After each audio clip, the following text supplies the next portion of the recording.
everyone. Welcome back to Gaming the System, the Feminist Gaming podcast. Today, we're doing a bonus round, which is me, myself, and Alex. And Hello.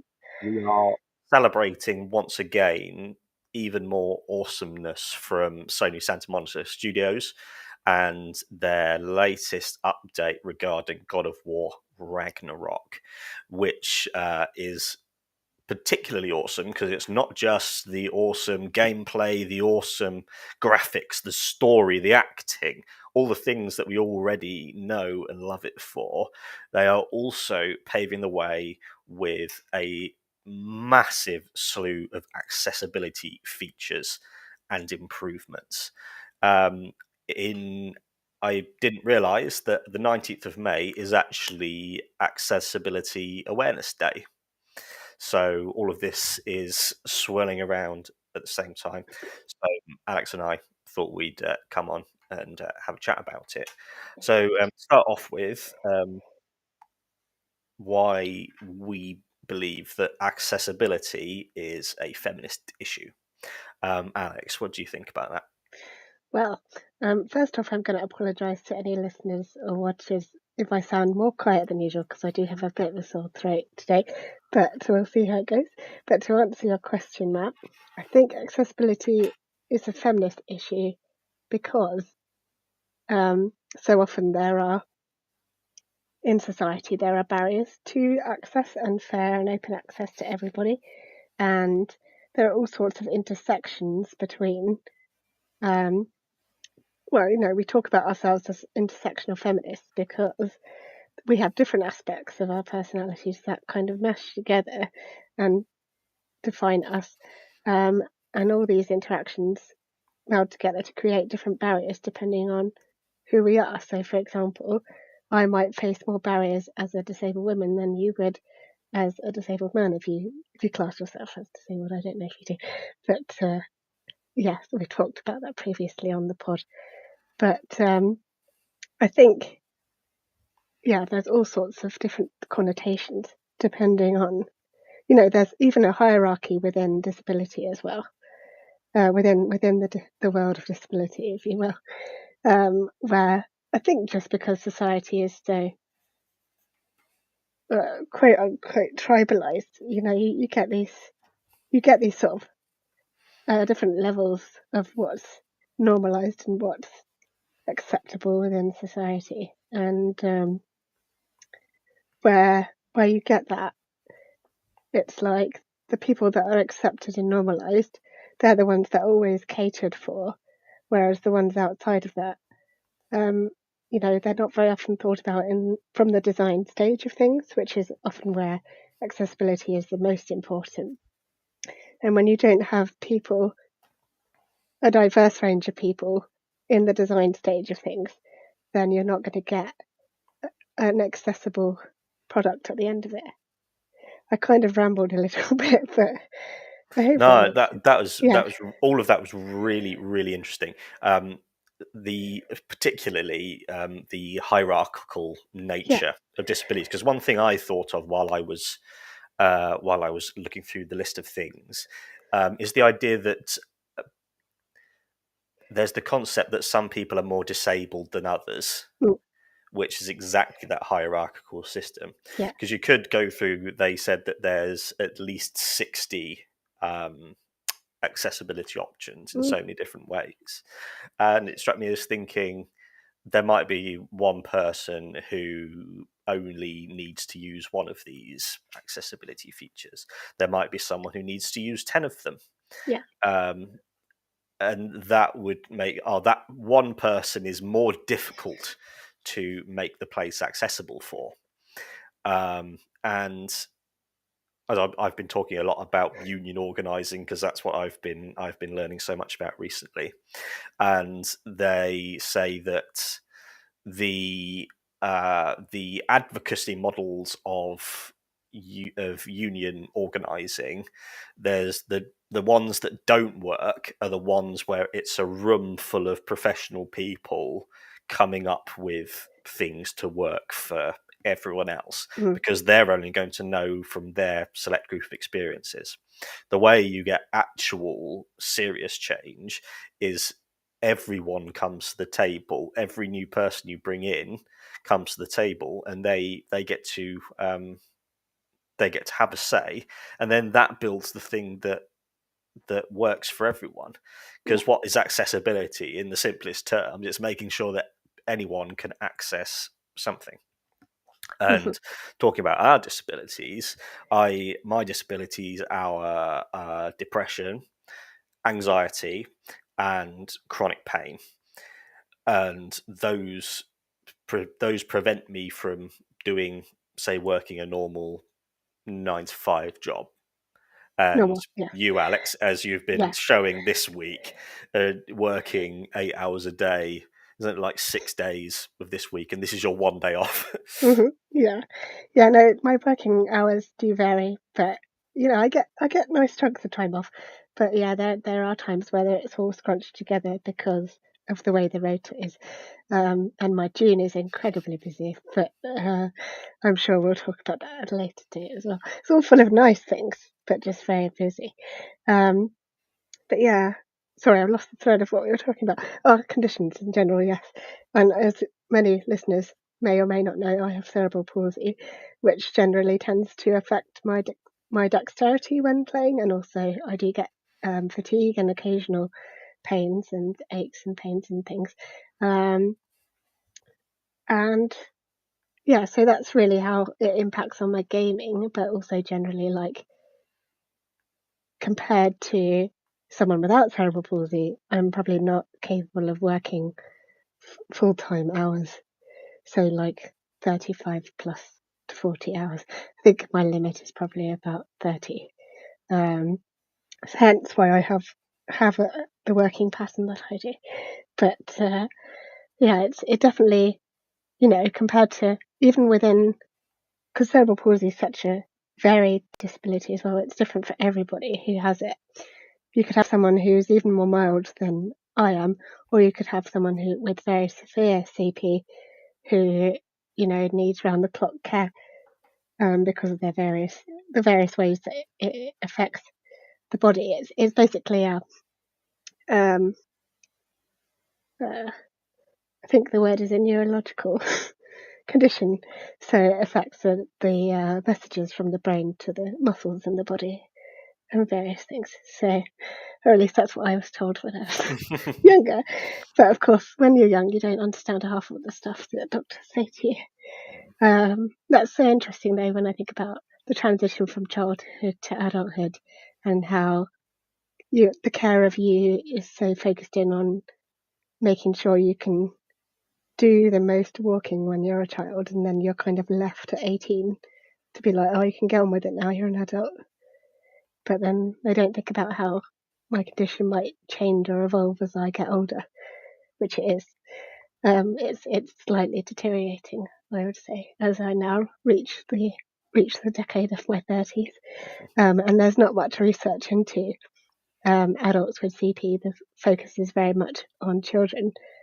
This is going off on a massive tangent though, but one of my colleagues at work said something very interesting to me the other day. They've actually spoken to doctors who's had to correct and say, because they were asking about CP and saying, oh, well, I thought it was only a childhood condition. And that's coming from a GP, you know. So you do wonder, like, how much people actually know, how much society knows about different disabilities and health conditions. And I think there's a real lack of awareness from the general public unless you know somebody who has various conditions or have a relative or have them yourself. Then it's not really something that's spoken about or talked about enough, really. I don't know how you feel, Matt. It's interesting what you said about that GP, because that reflects perfectly what I was saying about building policies from everyone. Yeah, If you had a room full of those 10 GPs saying how we should make workplaces more accessible to people with CP, they might just go, well, children don't work, so we don't need to bother yeah, about that. yeah, exactly. Yeah, which is why you need people with lived experience in the room. Yeah, we'll move on to uh, assumptions that people make about disabilities in a moment. But moving to the inspiration for this topic, the God of War announcement. Was there, and what was like the biggest thing that leapt out to you when you had a look at it? I think just because it was so colourful, the colour contrast setting section was really cool. Because I thought of some friends I know who have visual impairments, and this would really definitely improve their gaming experience, which is really cool to see. It is, it's not just because it's not how we would imagine playing a game doesn't mean that it's not a valid way to play, obviously. Um, and to whoever needs it, it's going to really open up this game and make it an actual playable experience for them that they can have ownership of and have agency with, because they can actually take part and play it, which I think is a really cool thing. Definitely. But obviously there's loads more to talk about, but out of all of the ones I had a brief read through, that one was definitely something that stood out, and I was like, I've not seen, I've not played The Last of Us 2, so I don't know if they had the same settings on that, but it's definitely the first time I've seen such a well-defined color contrast, rather than it being like a cheat mode fun time if you finish the game kind of thing. Well, Matt, you've come prepared with pictures. Well done. Thank you. No, there is. That's cool. Yeah, that's interesting. It's a little bit more blurry. It's kind of like Eagle Vision in Assassin's Creed in this screenshot here from The Last of Us Part 2. Whereas in the ones from God of War, they're very much, very detailed, or at least more detailed. You can see the textures and the expressions on the faces as well, which is interesting. Whether people with visual impairments would be able to pick that out, obviously it depends on the particular types of impairments they have, but to see that level of detail is cool. I imagine. Well, part of it is just the preternatural superiority of Sony Santa Monica and Insomniac. They just Yeah. you can't expect everyone to be as extraordinary as Sony Santa Monica. Also, maybe fair dues that the God of War one is a cinematic, and Yes, the that's other true. one's a gameplay. But then also technically, isn't God of War just a constant gameplay, even because they've done they did it all in one shot, didn't they? I don't know if they've done the same for this one. I assume so, but yeah, I know what you mean though, because there are parts where it's a bit more like you do lose control of Kratos very occasionally, which I would define as a cinematic. Yeah. Yeah, it's just basically one.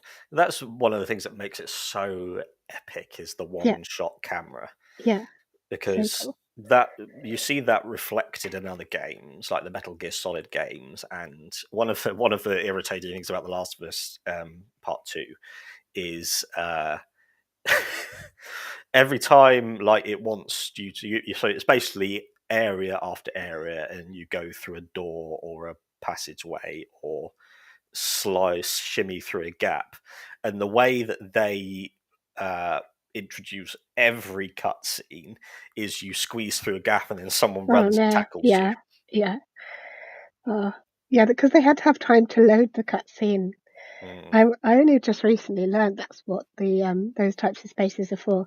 Where you're shifting through, it's to give the game time to load the next space. I don't know if that's still true. I guess so. But yeah, it's interesting when you look into like how games are actually put together and what things mean, because you don't always take it in when you're playing. To me, the crawling through spaces always got very repetitive, but I understand why now, because that's what it's for. That's why the world tree is Yes, uh, a it's a time pretty saver. smokescreen. Yeah. while it Yes, very much. frantically loads The whole new, the next bit. yes. And yeah, I'm very very gradually learning, because I'm determined to make my own games at some point. Mm, Gradually learning why things, and the things like God of War and Last of Us Part 2, I look at and go, how is this possible? It can't be possible. I need to start somewhere smaller. mm, Yeah, I like you. The awesome, most awesome thing. The first thing I saw was that red and blue yeah, image, and that instantly made me go, "That's so cool! That's yeah, so cool!" And without the input of people with visual impairments, we would never get to see that side of things. And the last question I'll ask today is how these things actually enhance gameplay for everyone. yeah, Um, what was another one that was really good? I really enjoy the attention to detail on finding things in the environment, because yes, someone yeah, with who doesn't have any visual impairments, it might seem really simple to go, oh, there's a bottle over there that I can pick up and throw. There's yeah, a door over there that I can go through or can't go through. Um, and the option to change the size of those markings, to mm, change the color of those markings so they're highlighted, to have audio cues. yeah. And one of the incredibly awesome things is the controller. Now you can have a little wiggle on the right hand side, and that will let you know that an Oh, enemy is coming towards you, like that. yeah. No, it's very cool. Very cool, definitely. I think it enhances gameplay for everybody. Even if you decide to turn those settings on, it's like it's more immersive almost, because if you take the liberty and imagine like that these sounds are happening within the world that Kratos and Atreus are in, it is more immersive because it's like you as the player are having to use all of your senses to navigate the world like Kratos and Atreus would have to, because it's such a hostile place, which is a really cool thing to think about. Um, one thing I think I might come back to it on the last question. I'll hold that thought and wait for you to say it. I Cool. think, Yeah, you've just made me think of two extra things, so yeah, we'll let that as percolate. always. This Yes. always happens when we talk. It's great, isn't it? You're like, oh, actually, yes, we can talk about this. It's just an exponential growth Mm, that we need yes, to make sure we don't talk for an hour again, like we did yeah, with Elden Ring. that was good. So the next thing I've been wondering about is I reflect on my own disability occasionally, and think about what I've internalized about what it means, what that means to say that someone's disabled, to say that I'm disabled. What do you think are some misconceptions that get bandied about disability, and in particular disabled gamers? Mhm. That they only ever play on easy modes is a big one that a lot of people assume, and that also there's this common feeling that if you can't play the game, then it's just not for you, and you should play something else, which is a crappy take, really.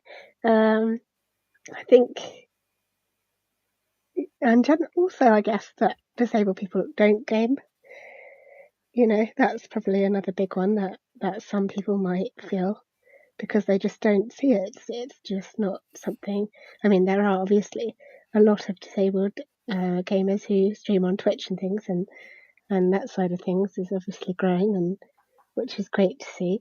But I think from certain sections of the gaming community, it's just no.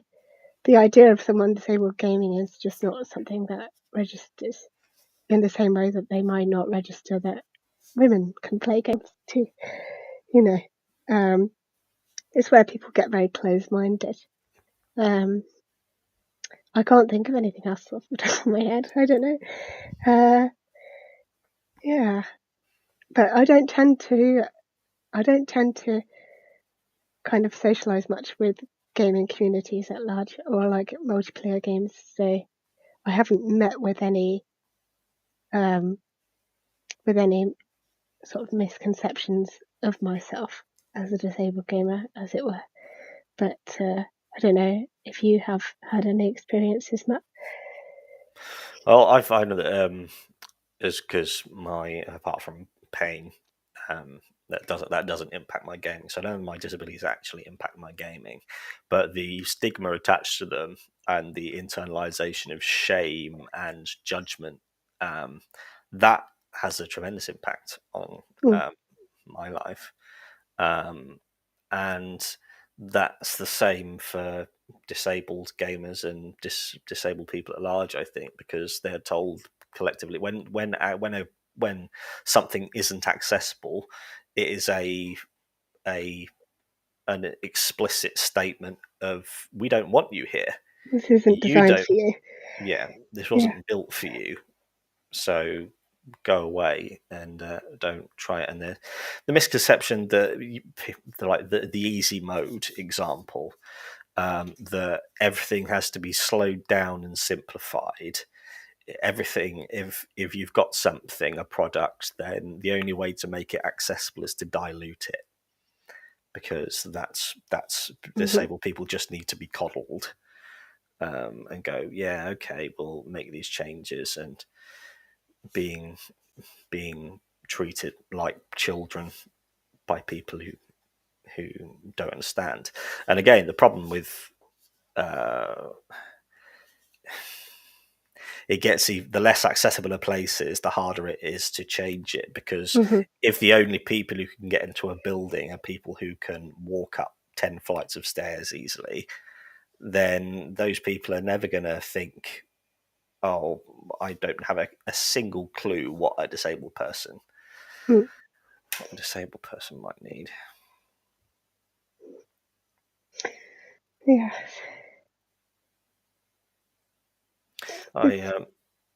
I go ahead. Oh no, I was just going to say it's interesting though when you think about disability in general. It's not a cut and dry thing that some people are and some people aren't. It can happen at any time to anyone. Yep. Not to scare people, but it's not anything to be scared of. Um, oh Jesus Christ! Sorry, there was some pigeons just flew into the window. I think they're all right, but sorry about that. That was quite loud. But no, it's something that can happen to anyone at any time, and it doesn't have to be physical. It can also be mental. It can be anything that impacts upon your ability to manage things day to day. That's like the European definition of it or something. Um, it could do with some work, but basically anything where you feel like you're limited by something something that is part of who you are essentially. Or at least I'm not explaining myself particularly well. I've gone off on a little weird tangent there, but yeah, it's just interesting because people people seem to like not be aware of that or just not realize that it's a thing, and then when they acquire a disability at some point in their life, they suddenly realize there's this whole new side to life, and people don't focus on it enough, really, in wider society. Um, Yeah, yeah, it it was could just be this. interesting. Sorry, These Matt. that's such a good point of that needs to be made every time. Disabilities aren't a character flaw. They're not a No, defect that people have just because or because they deserve it. Everyone acquires. The world becomes less accessible the older you get, yes, because exactly. you might be really spry and fit in your 30s, but when you're 70, then everything's going to be a lot Naturally, harder. everything's harder. Yeah. That's the nature, and you're right. After the age of 30, you lose muscle mass every year. Do you actually? Yeah, Oh wow. unless that's why it's so important for people to do weight training, particularly as they age, because their bones become more brittle, and weightlifting keeps the bone strong, keep the muscles strong. So fortunately, I managed to get my 57-year-old mother weightlifting, and Well now done. she can deadlift 40 kilograms. She's an Oh, absolute that's beast. very good. It's Yeah, amazing. So I recommend cool. I everyone. will. Yeah, I'll look into like getting some milk bottles or something started with that. Yeah. Is definitely worth doing, but still, it could be as simple as you break your leg. Well, yeah, That's exactly. a couple of That's months. temporary. Yeah, It's temporary, but it still impacts. Definitely. Yes. so it might be that you break your leg, and then maybe it heals badly, and all of a sudden you can't run, you can't walk briskly. Stairs are a problem, and just getting it out of the people's head that it's a character flaw. You're disabled because you've done something wrong. There's also the Yeah. element of capitalism that Yes. says that if you can't work a 40-hour work week, then there's something wrong with you, because Yeah. that's what Yeah. capitalism You're the demands. problem. And there's also, I mean, I may have touched on this previously in a separate episode. There's also the slightly unsavory aspect of religion when you think about disability and how anyone who's disabled needs to be prayed for so they can be healed by Mm, God and all that kind of thing, which I don't, obviously. I'm not on board with that at all, and I've had experience of that kind of attitude for much of my life, through either various family or just the community around me. But obviously, I'm not religious in any way. Um, I was very much turned against it through my own lived experience of people's attitudes to my disability and how they felt that it's such a shame and that I needed to be prayed for and that it's like it's very much revolves around charity and pity, which is mm, not something that I think we should be pushing. Really, I mean, charity has its place, but only in empowering people to live independently, not to give them money and then they'll be okay. That's all they need. You know. I have infinite problems with religion. But I need to start an entire new podcast just to. Yes, I yes. need to have. I thought of a podcast called like Matt's Soapbox, where I'll stand on a box and shout into a camera It about sounds the good. things. That's Yeah, what I'm angry you'd about. enjoy that. No, not yet, not yet. Not yet. No. Um, but there's such an element of surrender to religion. I think because oh well, God made that decision. Good luck living with it. We'll be thinking about you, and I guarantee that anyone who's ever said I pray for you about anything, they've never prayed for you. No. They've never done that at all. It's just a load of bollocks. Mm. Shall we move on to Yeah. the fun, happy side of it, of talking Yes. about how accessibility options aren't just about diluting and simplifying things and ruining gaming. They're actually a way to enhance the gaming experience. Very much. Yes. You said something a moment ago, which was just a little taste of it. Do you want to elaborate on I that? will. Yes. I was thinking as I was looking through the list, I use lots of these already, and I didn't even think about them as accessibility features. I just liked having them as things I could do in the game. So, like, they don't have to be like loud and proud. I'm an accessibility feature, but it's cool to know that they are. But I think in previous gaming times, I've used a lot of things, and I don't even, it doesn't occur to me that they're a designed accessibility feature that's had to be put in to make the game better. I just think, oh, that's cool. That's going to be good. I'll use that. So, like subtitles, for example, I very often play games with subtitles on because, like, my TV's not far away, but it's far enough away that, you know, well, I just like to know what people are saying. Sometimes they sound a bit muffly in game cutscenes and things, or like they'll say place names and I want to know how they're spelt and stuff. But having the ability to obviously change the size of subtitles, change the color of subtitles, have them have like a background so that they're more easily readable would be helpful, because I now have to wear glasses constantly while gaming because I can't read without the glasses on. Again, that's another thing. So having larger subtitles will definitely help. I think sound prompts are a thing that have been happening in games that I've been enjoying, but I haven't necessarily realised are an accessibility feature. I thought really they were probably more of a game design feature than an accessibility feature, but I really enjoy that aspect, especially as a person who enjoys collecting things in games. Having sound prompts for things like treasures and whatever are going to make me very happy because it makes me, it guarantees, or at least helps me know that I'm going to have an easier time finding all of the collectibles, which is a fun thing for me. Um, there's probably an awful lot of other accessibility features that I make use of without realizing, but that's the cool thing about it, is that even if you don't class yourself as disabled, you're probably using a lot of these features already. Yeah, just like it's things that you take for granted, that Yeah, like subtitles. yeah. Everyone uses subtitles for things, Mm. and they don't think of it as that it's saying anything about them.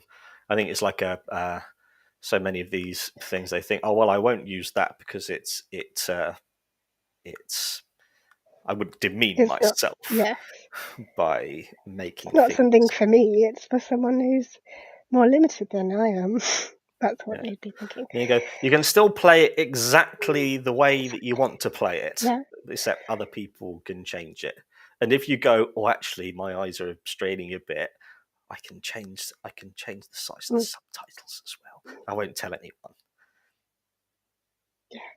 There was a lot of things I'm just remembering now when I was playing through the most modern Tomb Raider series.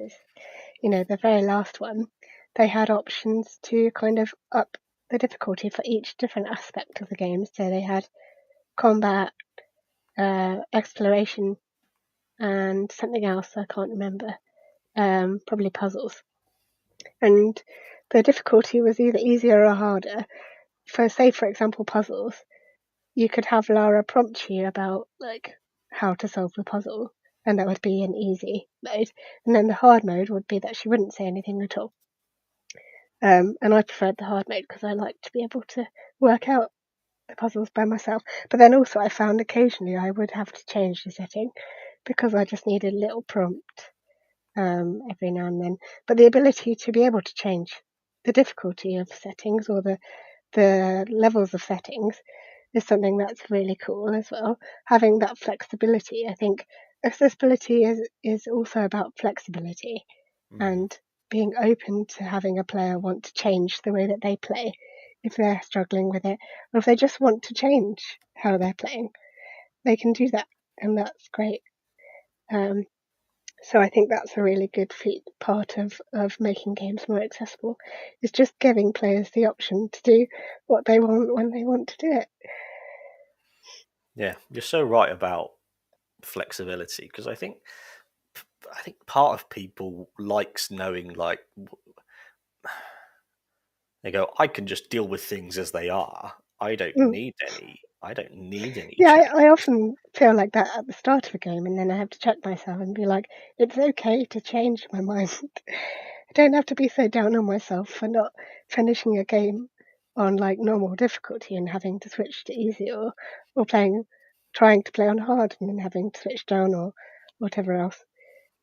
It's okay to do that. No one's gonna judge you for it, and I feel like I shouldn't judge myself for it, but sometimes it's hard to get yourself out of that mindset because it's what's drummed into you. You know, like you're saying, that people very often feel like they have to stick to what they start with because they don't need they don't need to make it easier.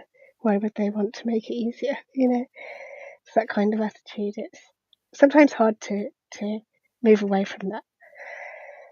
Yeah, it's what's drummed. It's what yeah, you're right. It's what's drummed into us, and that's Yeah, partially why there's so much shame connected to disabilities. yeah, Because in a capitalist society, they say, well, yeah, you're less able to input Yeah. and so you need You're to just not trying control. hard enough. Mm, That's what capitalism tells you. yeah, You're just not trying hard enough. You should try harder.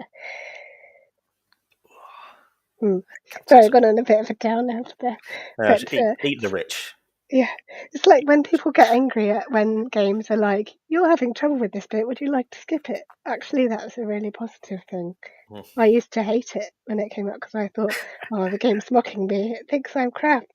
But actually, it's just trying to help you be less stressed when you play through and less angry and be like, I can't do that bit, but it's okay. I can move on to the next bit and carry on. But One yeah, thing you said a few minutes ago that yeah, made me instantly go ping. Of course, that's such a good idea. Thinking of so one the immersion aspect. All these things mean that you can tailor it to make it more immersive, mm, and you could think of it in terms of this is happening because of it's the in game. yeah, Maybe Atreus has this excellent sight that makes things stand out more. yeah, Kratos is incredibly well attuned hearing, mm, and that maybe there's been a spell cast on them, which means that they can only see in these high contrast yeah. colours. It's about using your imagination a bit more. Hmm. That's another aspect of accessibility is being open and imaginative about what's actually possible. Why couldn't that be possible? You know, if you think about something and say, well, it's never been done before, we can't do that. Why would we want to do that? Well, actually, if you imagine a bit harder, there's always a solution there to get round any barriers to accessibility, I think. And your collective imagination is so limited by your diversity, Yeah. and conversely, it grows exponentially with the more diverse people you have around Hmm. you. Yeah, Um, I've run out of questions. that's all right, man. Is there anything else that we haven't mentioned? No, Do you- just that I'm very excited for God of War 2, and lots of people on Twitter were also speculating that this means it would be announced soon because of the history of announcements around accessibility in games and the follow on being not so very long before it's properly announced.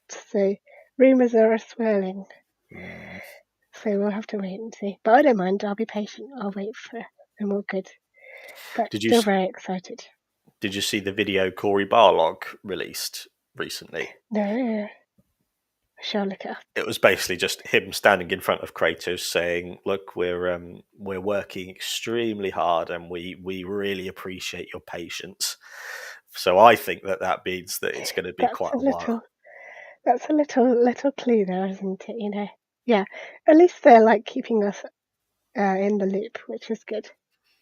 You know, it's not like they're not doing anything. I know they're working hard on it. So, and these things take time. Yeah, I'm and all good to hopefully wait. I think they take really good care of their Yeah. workers. They're not making. There's excellent news that some game testers at Activision Blizzard and Raven Software, they've unionized now because they were being treated horrifyingly. And Rockstar, who say bragged that when they were making Red Dead Redemption 2, that there were staff working 100 hours a week. That's just disgusting. Yeah, And it is. hopefully the games that are leading the way in terms of all across the board, like Insomniac and Sony Santa Monica, hopefully that will force at least some of the standards to change in the industry. Fingers crossed. Yes.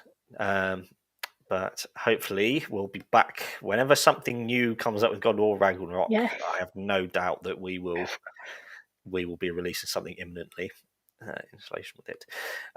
Thank you for watching or listening. This is Game the System, the Feminist Gaming Podcast. You can like, share, and subscribe if you're watching us. And if you're listening, we'd really appreciate it if you could give us 5 stars and a little cheeky comment wherever you happen to be listening and get us more into as many eyes and ears of feminist gamers as possible. We will see you every Thursday at 7 p.m.